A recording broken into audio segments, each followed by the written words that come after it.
এই রেসিপিটা বানানোর জন্য প্রথমেই রসুন, লঙ্কা, পেঁয়াজ, টমেটো, আদা পুড়িয়ে নিলাম। পোড়ানো হয়ে গেলে নামিয়ে একটা পেস্ট বানিয়ে নিলাম।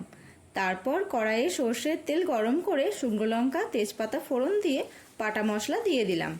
এবার এটা কষাতে হবে। এই সময় দিয়ে দিলাম হলুদ গুঁড়ো, জিরে গুঁড়ো, ধনে গুঁড়ো, শুকনো লঙ্কার গুঁড়ো আর কাশ্মীরি লঙ্কার গুঁড়ো।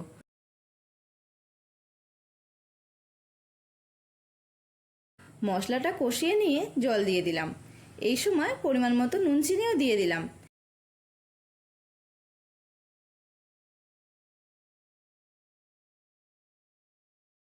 এবার সেদ্ধ করে ভেজে রাখা হাঁসের ডিমগুলো দিয়ে 5 থেকে 7 মিনিট মতো কষিয়ে গরম মশলা গুঁড়ো আর ধনেপাতা কুচি ছড়িয়ে পরিবেশন করলাম পোড়া মশলা দিয়ে হাঁসের ডিমের কারি।